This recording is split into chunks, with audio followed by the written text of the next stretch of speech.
The King of Podcasts Radio Network proudly presents the Broadcasters Podcast, where we dive deep into the media industry headlines and dissect the digital disruption that diverges the masses into the new media counterculture and away from the media establishment.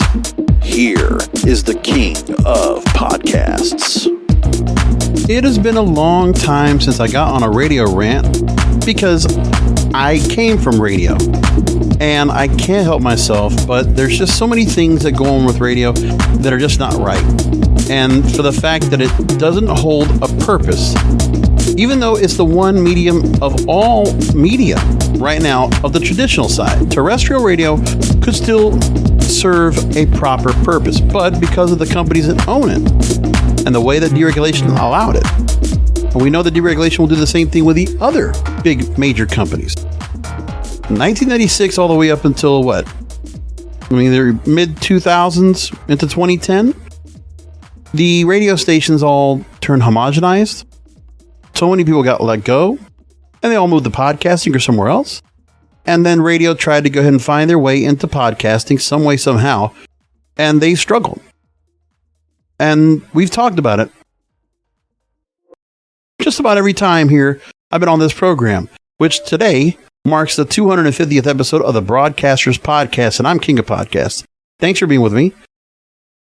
Didn't know I was going to get to this point, but we're doing milestones now because my first podcast that I do of my own accord, it's going to be 10 years old coming up in December, and that's the Wrestling is Real podcast. WrestlingIsReal.com. This show, BroadcastersPodcast.com, is where you can find all the good stuff. And if you want to subscribe, of course, go to the website. It's available anywhere, by the way. Amazon, Apple, Spotify, Google, iHeartRadio, Spreaker, all that good stuff.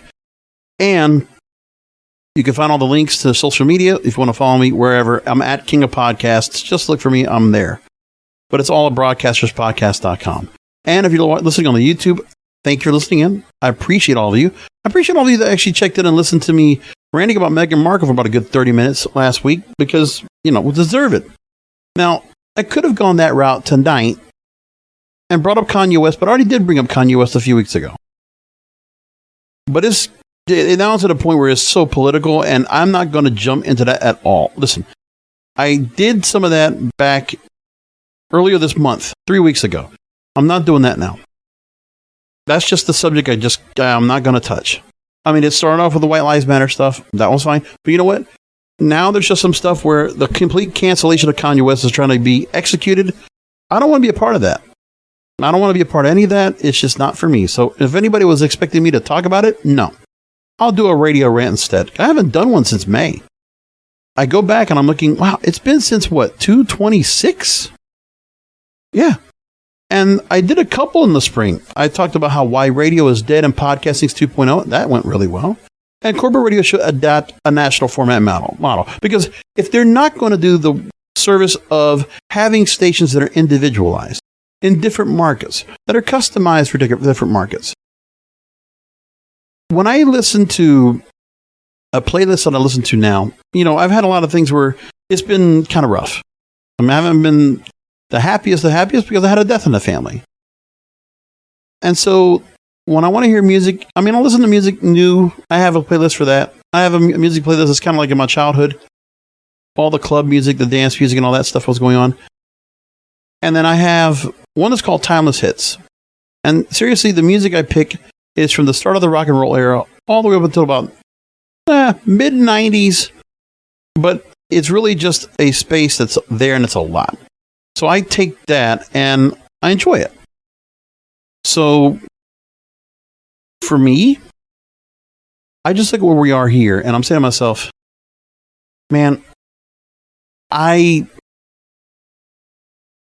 those music that was played just years ago. I mean, listen, when you think about how music was 70s, 80s, 90s, and 60s as well, when all the record labels had everybody on the roster, and if something became a hit, it was the people that determined from the sales who would ultimately become somebody that would be popular. It happened so much.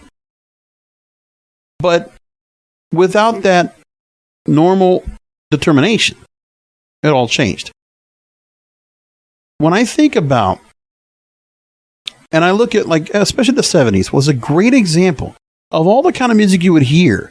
It was so diverse, and you would hear it all on radio, top 40 radio, rock radio, and soul radio. You would just hear the music that would cross over into the Billboard Hot 100, and those songs would get played. When you think of all the artists that went through there and had songs, and I listened to my playlist, and I just listened to today I was thinking, okay, the diversity of what music was out there and songs that charted on the Billboard Hot 100. And some songs that I just catch myself that I never really listened to until now. It's just I started digging and started learning about certain songs and certain people, and I wanted to learn more. And I just wanted to expand my horizon of what music's out there that is, I consider, timeless. One song that really kicks really good that I listen to now, if you ever listen to Roxy Music, they do a number of songs that are just fun, upbeat, new wave feeling, but also more of just a rock kind of thing. British band, great. And I think of, Love is a Drug, which is the one song that actually charted in the USA at number 30. And I think about all the songs that got played that were all the soul songs that would get played, and knowing that the stations played them.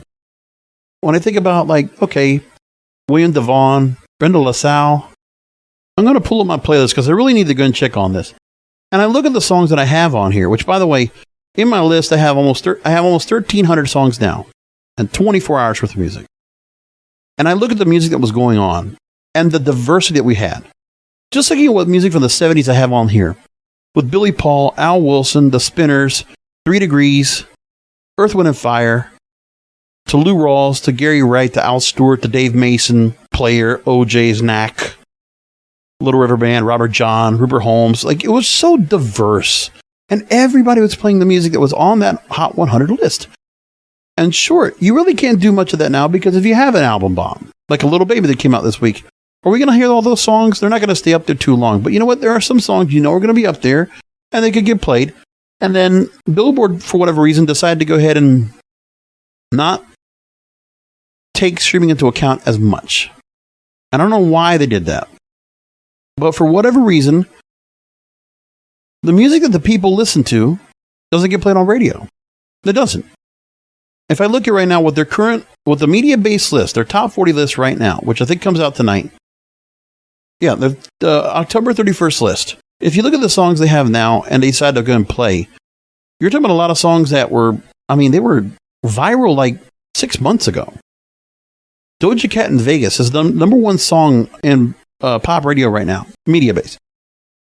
And I'm like, okay, the song came out, the movie came out in June, and that song came out in May. So we're talking, 6 months later. Post Malone, I Like You, which has been out for, I want to say 12, 14 weeks.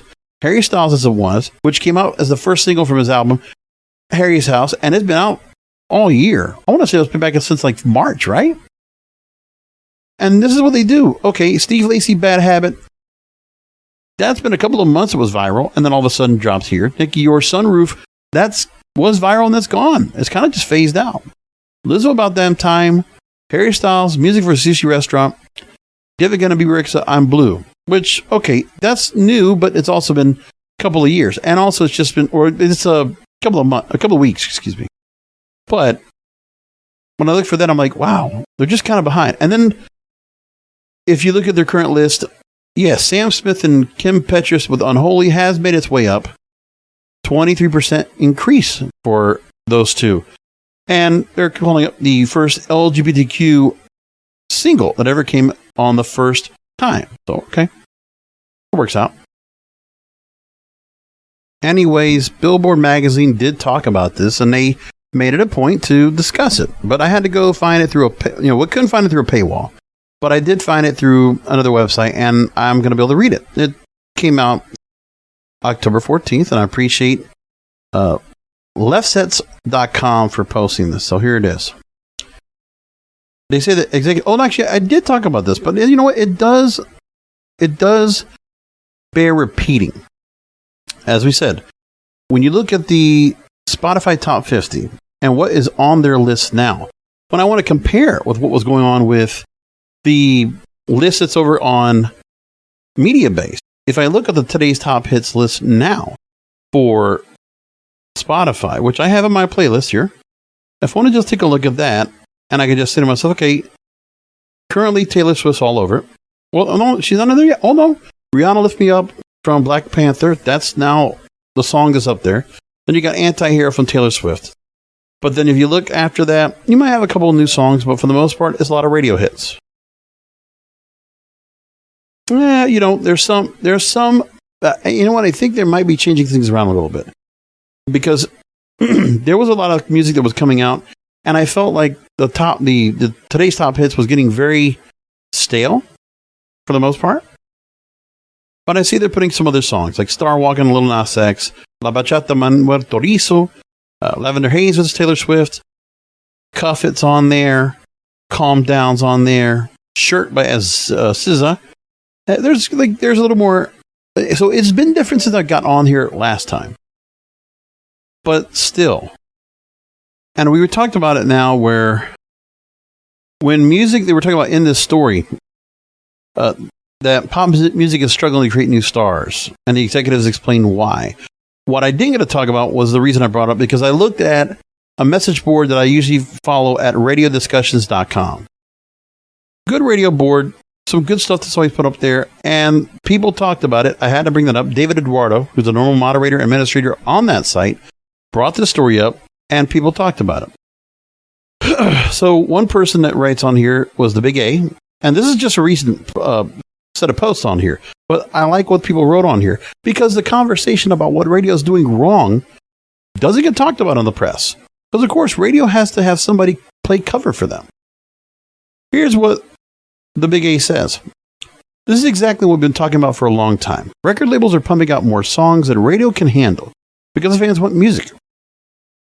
While the fans love new songs, the songs aren't hits. It takes radio to create hits. Correct.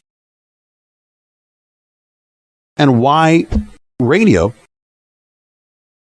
does not allow themselves to create hits. Do they need to follow the normal singles route with the record labels? No. I mean, you can take what's going on, and you know what? If you're getting paid for by the record labels, which they should, listen, I'm out at the point where I think payola, as long as it's being allowed by everybody, is fine. I mean, the radio can play that game, make the money on the advertising. That's fine for them, because they can make money on advertising for the record labels and do that. They can do that. Now, he also says, while the fans, he also says then,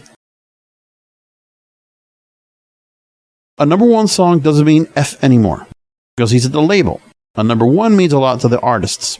That's why they work so hard to get them. And it means money to songwriters. Radio pays songwriters a big royalty for their music, but the only way the labels make money is from consumption. If the people buy or stream music, the labels get paid, and the labels don't directly benefit if their artists become stadium-filling superstars. They're playing in two different games. Radio needs hit music to drive their stations, and only a few genres are interested in creating hit music: country, pop, and urban. The rest don't care. They're just cranking out songs and videos like there's no limit. And he's talking about how one label guy he talked to was hired a YouTube specialist. They create YouTube videos because they can monetize them. And that way, record labels are in the media business. They make media they can monetize. They build Sirius channels because they can monetize them. And they pay record labels a royalty. Sirius does. Radio does not.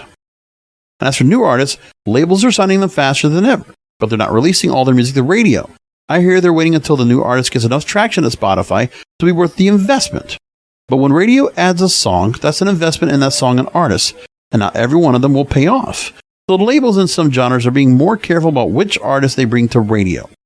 So the record industry is cranking out a lot of music, but not a lot of hits.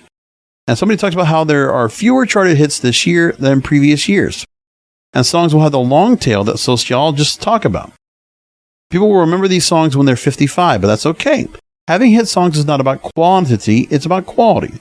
Let the streamers take the quantity, they're all disposable. But hit songs are forever.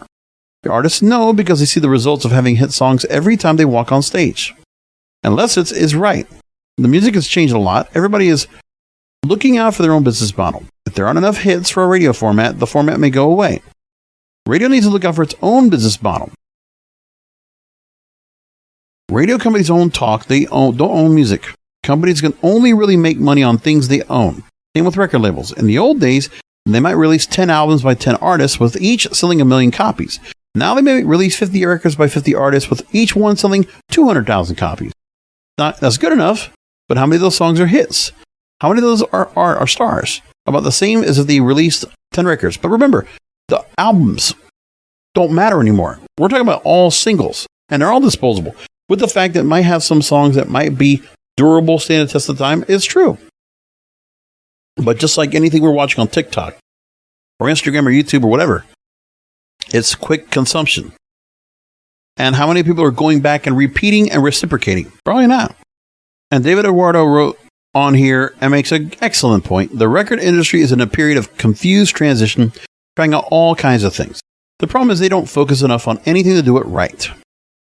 And then another person, Mikey Radio, leads in and says that on one side, there are now a lot more opportunities for a lot more people to crank out content and become known, and to have their videos and movies and music go viral. Not just the traditional media outlets like major movie releases, network TV, radio broadcasts, but now YouTube, TikTok, streaming services, smaller studios, etc. So it's a bigger discussion, but that makes sense. And then the Big 8 comes back and says that why does it have to be one or the other? What we're seeing in the music industry is they're releasing it everywhere. Let's throw the spaghetti at the wall, see if it sticks. Radio is the focus platform. TikTok is unfocused. Which platform gets better results? It depends. Focus helps for the long term. Unfocus is probably good for the short term. And that's what happens. Look, if you're playing a strategy of short term and long term, songs that you know have a lot of longevity behind them.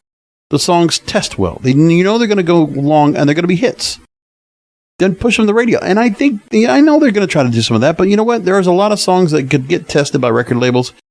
And you can get new songs that go up there, but you know what? Radio doesn't put out new songs from new artists unless they made their way through TikTok or their industry plants from TikTok. That's pretty much it. Because we're hearing a lot of that with radio artists.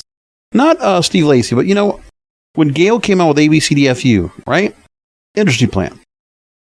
Same thing with Jax, industry plant. It's being said across the board. And Behold, industry plant. And then David Eduardo concedes on and says that when you have more people in nation the same size producing music releases, it's not spaghetti, but another word that hits the same letter that gets thrown against the wall.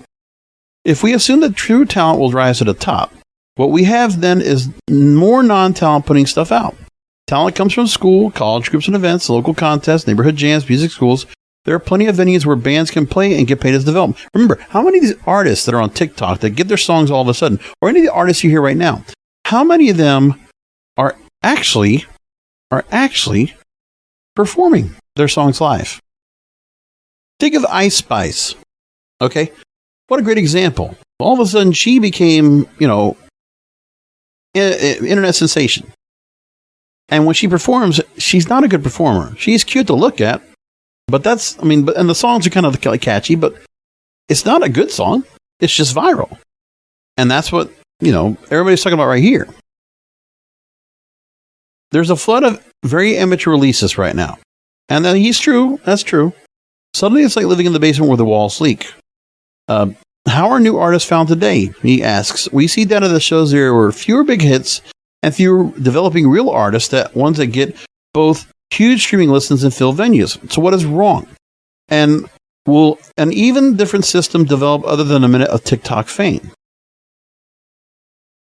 And so he goes along and brings up some examples, but all I'm saying is more people saying that the system has changed, unless your habits have changed. It doesn't have to be that way. See, what's happening is it's radio that's changed. You took away the personality, the comfort, the individuality, the customization of a station, which you had an on-air personality, whichever time of day, morning, afternoon, or night, that identified with everything that was going on in South Florida, could be called on and engaged with. But they don't have that much anymore. Like, how many night jocks do you know right now that are on TikTok or on Instagram or whatever, and they're streaming and talking to their fans? Very few. And there's not a lot of those out there anyway that are at least able to go and talk live on the mic without recording the voice track or recording it before in the studio as it happens.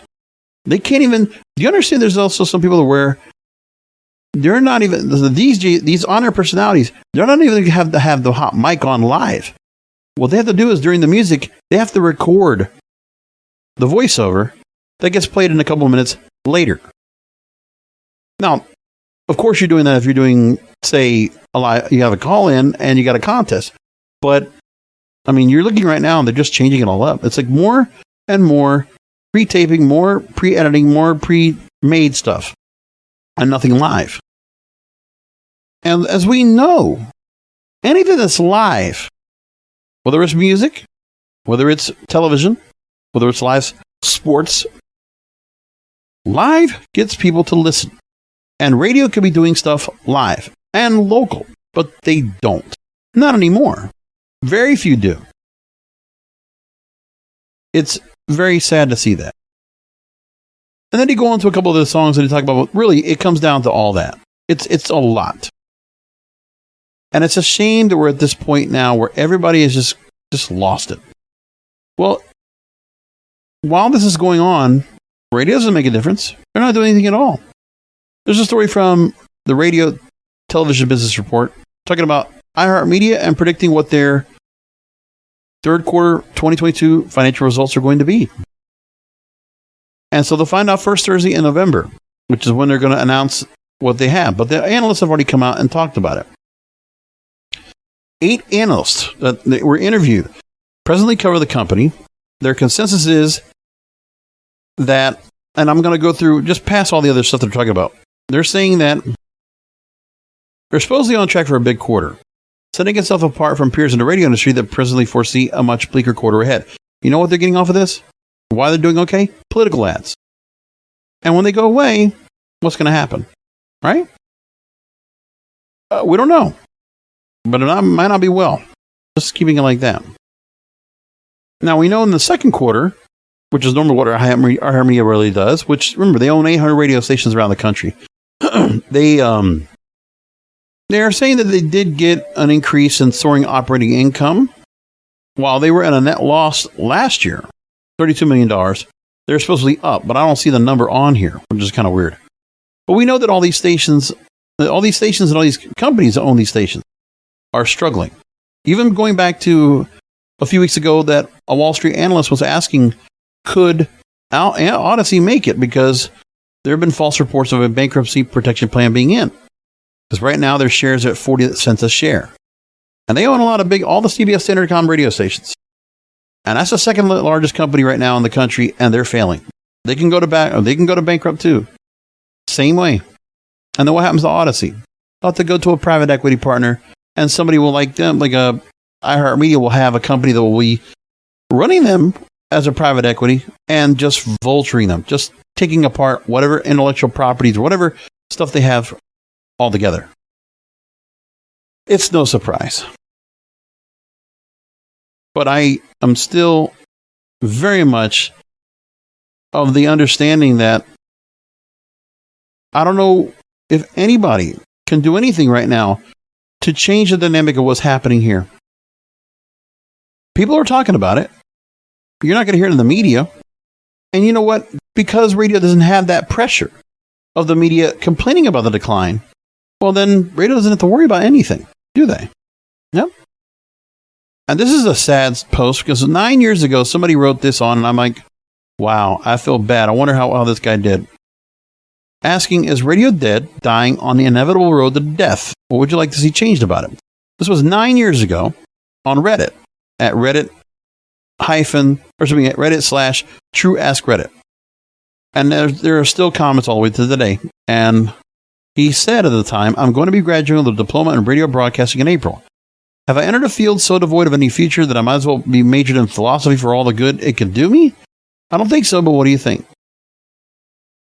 And at the time, some people were saying that radio is doing well, cut back some because, much like other industries, automation has made it easier for less people to do more work. So some people will say that, the business hasn't changed. The good stations are still very good, employ a lot of people, and are financially successful. The bad ones are bad, and you don't want to work for them anyway. So there is that. And, if you think about all the stations that are out there, you know, the radio that's out there that people will listen to that is still a radio format is streaming online. Tune in or, whatever. And then we go ahead and take our feed here and go down. Let's go down the current day and what people are saying about this here. It's a long post. But a few people started coming back and talking about it. And so somebody wrote a few weeks ago, they said, from brilliant _top _3196. I'm not reading all the arguments, but nobody can deny that musicians have not been nearly as popular over the radio. When I was young, the most famous music was always on the radio and to be shown to the world. As I've grown music streaming, Spotify, SoundCloud, I can be wrong. I don't listen to the radio, but these streaming services try to copy the radio on their platform, creating stations with likable artists. Personally, I never liked it. But mostly found music from suggestions. I haven't heard a good radio jam in a minute. Radio keeps money by bringing political discussions and making fun of Elon Musk deciding not to buy Twitter because so many accounts are robots. Hopefully people see this. Understanding radio jams haven't hit the same since it's not like musicians are getting famous from them anymore. SoundCloud just started popping out all new talent. I miss old radio jams, though you can't deny they're fire. And there's no denying. And listen, I'm not trying to be an old fogey here, but you know what? You listen to some of the songs that are older and knowing and I'll tell you, every time I go on this, if I look at the constant thing about, I look at and listen to the songs that I listen to. And I'll do a thing where, with a Timeless Hits playlist, I'll go ahead and do a Wikipedia search because I want to see how the songs did, the critical acclaim, all that stuff. And I'll tell you, when I get to read some of that information, it even makes me even more invested in the song, knowing that everybody praised it and loved it. One song I looked at, and I heard it on my playlist yesterday, a number one song for 4 weeks, 1990, Sinead O'Connor's Nothing Compares to You. The Prince song from 95. And I'll tell you, to know that everybody was onto that as a worldwide hit, and I'm seeing all the countries that charted the song, all across Europe, all across wherever, number one across the board. Number one. And knowing that every music critic out there could talk about all this music. And if they're music people, much like radio people back in the day were music people. Because even the DJs that were on pop radio, they listened to music. And they could also kind of intertwine in different stations. I'll tell you, for instance, when WABC was around in the 60s, you might have not known this, but there was a time where, mid to late 60s, you had progressive rock stations on the FM dial. And when WABC already had an AM and FM signal, the FM signal was used for progressive music. Part was for like a love music format, a romantic music format, automated. But then we also heard that like a Dan Ingram would go ahead and do a show. He would do his normal afternoon show, but he would also host the other Dan Ingram show where he would play other music, showing his eclectic taste in music, whether it's rock, whether it's jazz, whether it's blues, whatever. Fascinating. And there was some of that could be included. And also some of the best DJs we always known were always diverse, always looked and really explored what music's out there. And maybe they would catch a song they would play and people would just be really into it. So there you go. So there is that. And all I know for me is there's one more person on Reddit that wrote on here and says that he bought a new car for the first time in over a decade. And the first thing I noticed he used to do was adjust my radio presets. Playing music off my phone for years he's been doing. Now I don't see a bother to it. And last week my phone randomly died during a drive and I turned on the radio, found it basically unplayable. It was all commercials of the same handful of songs on every station. I could happily play music on my phone for the rest of my life and not even notice if radio died completely. That's the epitome of what radio is at right now. And I hope everybody understands that. That might be just somebody, just a random person talking here, but it's true. It's real life. And radio doesn't have an answer for this. I have to keep talking about this. There's just no choice because it saddens me on where things are.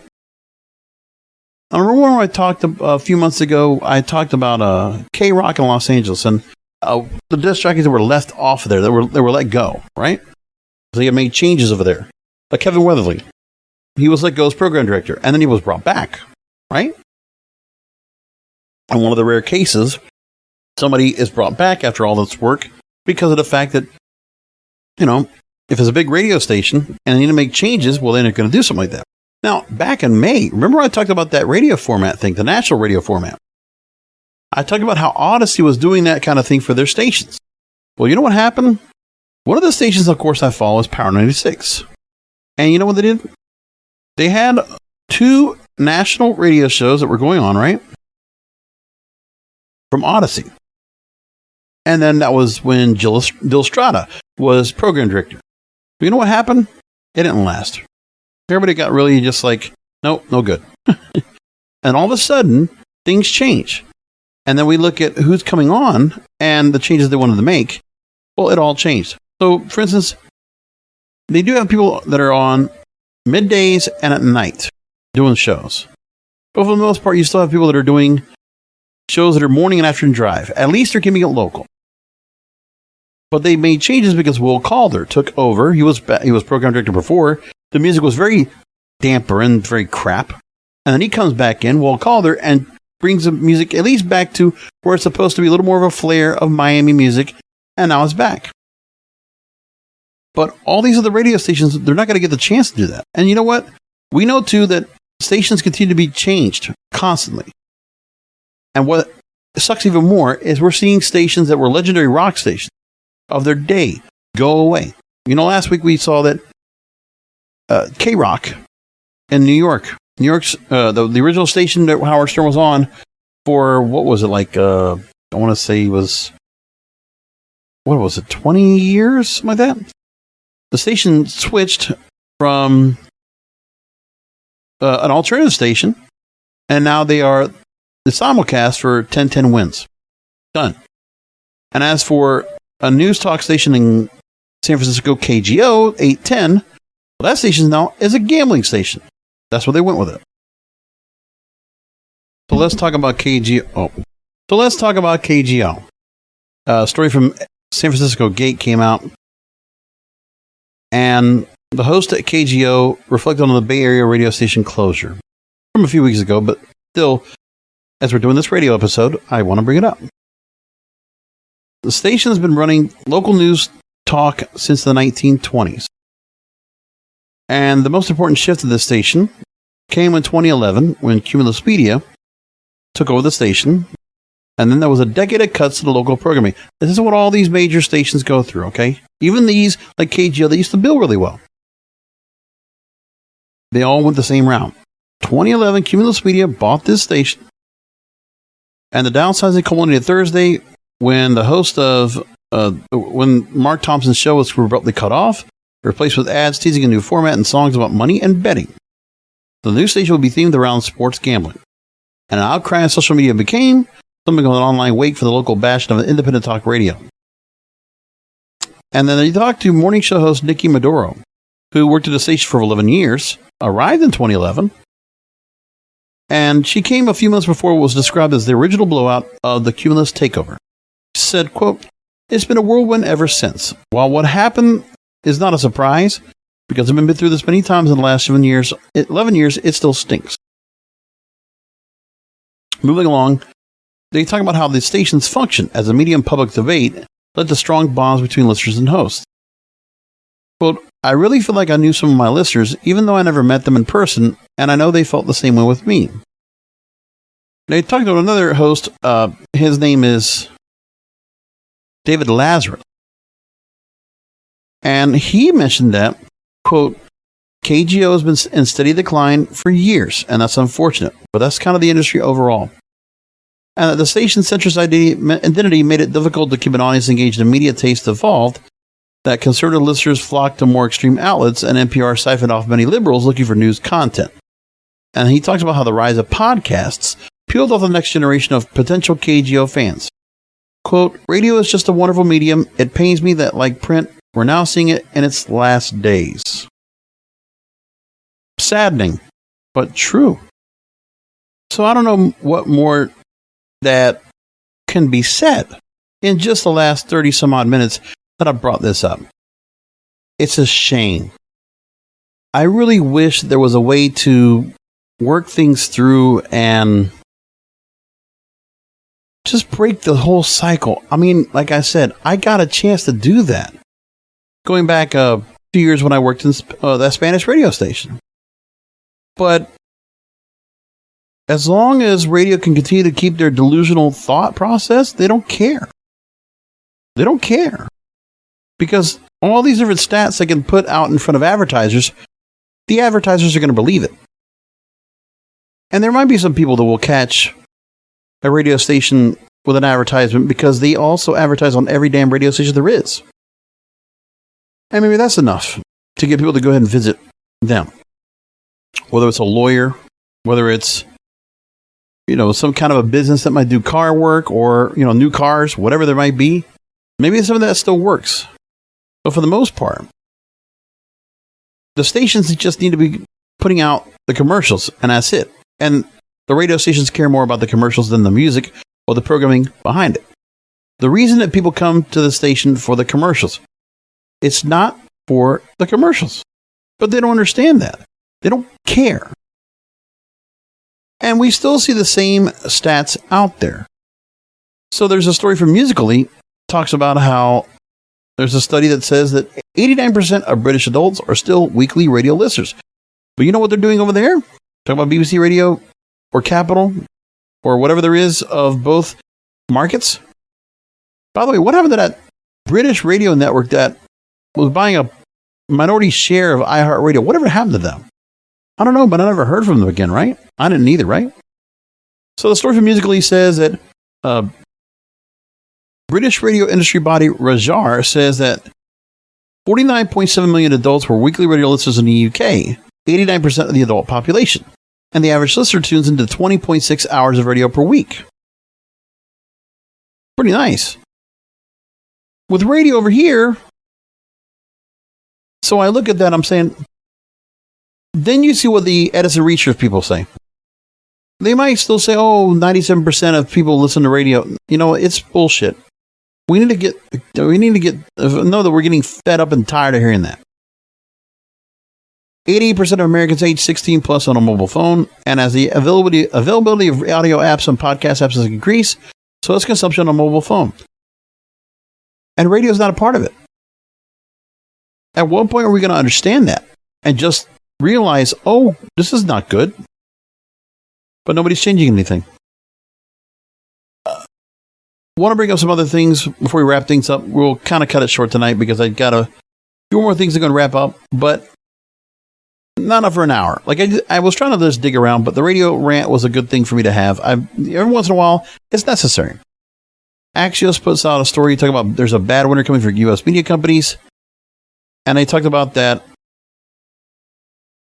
3,000 media jobs have been cut this year. More than 1/3 are coming from the news media industry. And layoffs have come in from everything from BDG, Recount, Gannett, Recurrent, CNN, Netflix, Acast, Future, Warner Brothers Discovery, and G4, which closed down altogether. And then plummeting ad sales have forced big media to reckon with an even bigger problem, cord cutting and a slowdown in consumer spending on subscriptions. The U.S. pay TV, cable, and satellite market is now shrinking by more than 6% a year. Without the digital live TV packages, the pay TV market is shrinking by nearly 10%.